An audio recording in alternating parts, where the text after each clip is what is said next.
एक आदमी की पत्नी अचानक से बहुत बीमार पड़ गई। मरने से पहले उसने अपने पति से कहा, मैं तुम्हें बहुत प्यार करती हूँ, तुम्हें छोड़कर नहीं जाना चाहती। मैं नहीं चाहती कि मेरे जाने के बाद तुम मुझे भुला दो और किसी दूसरी औरत से शादी करो। वादा करो कि मेरे मरने के बाद तुम किसी और से प्रेम नहीं करोगे, वरना मेरी आत्मा तुम्हें चैन से जीने नहीं देगी। और इतना कहकर वो चल बसी। उसके जाने के कुछ महीनों तक उस आदमी ने किसी दूसरी औरत की तरफ देखा तक नहीं, पर एक दिन उसकी मुलाकात एक ऐसी लड़की से हुई जिसे वह चाहने लगा। बात बढ़ते बढ़ते शादी तक आ गई और उनकी शादी हो गई। शादी के ठीक बाद आदमी को लगा कि कोई उससे कुछ कह रहा है। मुड़कर देखा तो वो उसकी पहली पत्नी की आत्मा थी। आत्मा बोली, तुमने अपना वादा तोड़ा है, अब मैं हर रोज तुम्हें परेशान करने आऊंगी। और इतना कहकर वो गायब हो गई। आदमी घबरा गया, उसे रात भर नींद नहीं आई।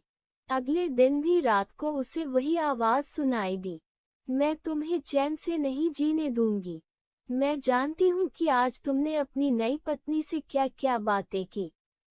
और उसने आदमी को अक्षरश एक एक बात बता दी। आदमी डर कर कांपने लगा। अगले दिन वह शहर से बहुत दूर एक जैन मास्टर के पास गया और सारी बात बता दी। मास्टर बोले, ये प्रेत बहुत चालाक है। उद्धरण चिन्ह बिल्कुल है, तभी तो मेरी एक एक बात उसे पता होती है। आदमी घबराते हुए बोला। मास्टर बोले, कोई बात नहीं, मेरे पास इसका भी इलाज है।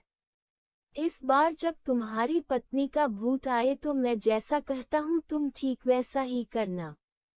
उस रात जब आत्मा वापस आई तो आदमी बोला, तुम इतनी चालाक हो, मैं तुमसे कुछ भी नहीं छिपा सकता।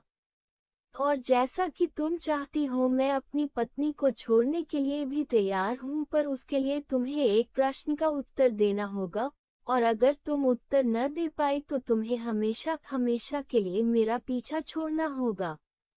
पत्नी का भूत बोला, मंजूर है, पूछो अपना प्रश्न।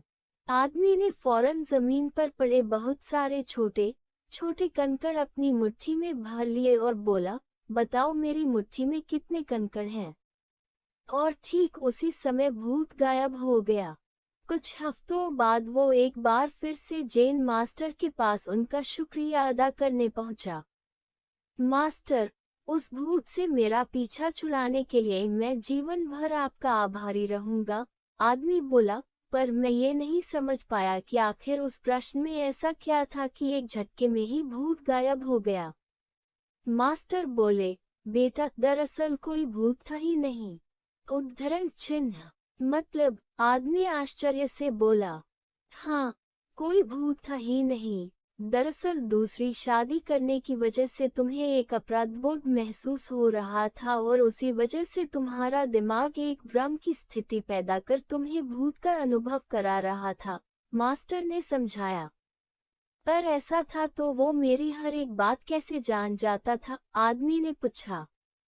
मास्टर मुस्कुराए, क्योंकि वो तुम्हारा बनाया हुआ ही भूत था, इसलिए जो कुछ तुम जानते थे वही वो भी जानता था। और यही कारण था कि मैंने तुम्हें वो कंकड़ वाला प्रश्न पूछने को कहा, क्योंकि मैं जानता था कि इसका उत्तर तुम्हें भी नहीं पता होगा और इसलिए भूत भी इसका उत्तर नहीं दे पाएगा और तुम्हें तुम्हारे दिमाग की ही उपज से छुटकारा मिल जाएगा।